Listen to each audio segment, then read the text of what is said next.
আমি বলতে চাচ্ছি আমি 2012 সালে আমি পুলিশের চাকরি হারাই। আমি এবং আমার ওয়াইফের সাথে সামান্য কিছু ভুল বোঝাবুঝি ছিল।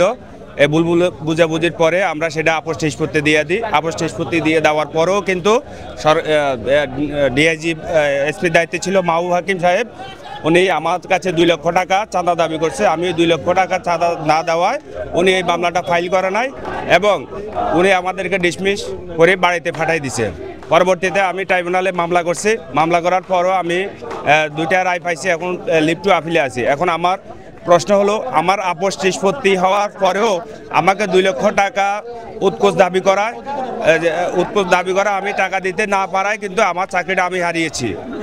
এখন আমি সরকারের কাছে দাবি রাখি, যেসব ফ্যাসিবাদী লোক আওয়ামী লীগের আমলে বিভিন্ন জায়গাতে তাদের অনৈতিক কার্য পরিচালনা করছেন তাদেরকে এবং তাদের দোষরদেরকে আইনের আওতায় এনে তাদের সম্পত্তি এবং টোটাল তাদের প্রিভিয়াস রেকর্ড পর্যালোচনা করে তাদেরকে শাস্তিমূলক তাদেরকে শাস্তি আওতায় আনা হোক।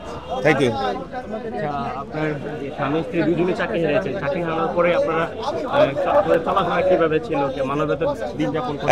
আমরা উভয়জনে মানবতার জীবনযাপন করছি। আসলে যখন আমার বাচ্চাটা, আমি যখন চাকরি হারাই তখন আমার বাচ্চাটা পেটে ছিল।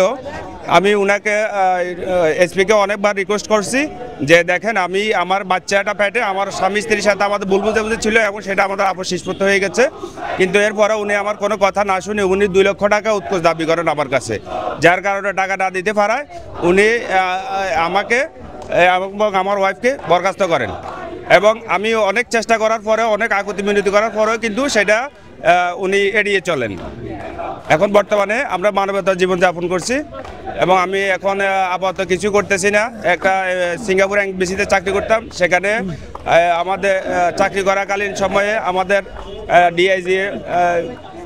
ডিআইজি মহোদয়, কি নাম জানো, ডিআইজি মহোদয়, উনি আমাদেরকে আশ্বাস দিয়েছেন যে শহীদ ডিএ স্যার আমাদেরকে আশ্বাস দিয়েছেন যে আপনাদের চাকরি 1 সপ্তাহের ভিতরে আমরা দিয়ে দিতেছি, কোনো সমস্যা নাই। এবং উনার মিথ্যা আশ্বাসের কারণে আজকে 5 মাস আমরা আজও চাকরিতে বহাল হতে পারি নাই।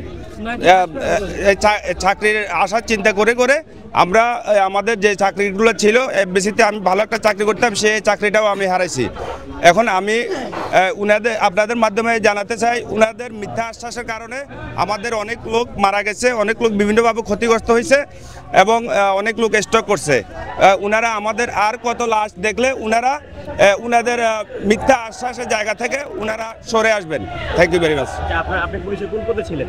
আমি পুলিশের কনস্টেবল ছিলাম। সেখান থেকে আমি এসআই পদোন্নতি হয়েছি। আমাকে পদোন্নতি হওয়ার পরেও আমাকে দায়িত্বভার দেওয়া হয় নাই।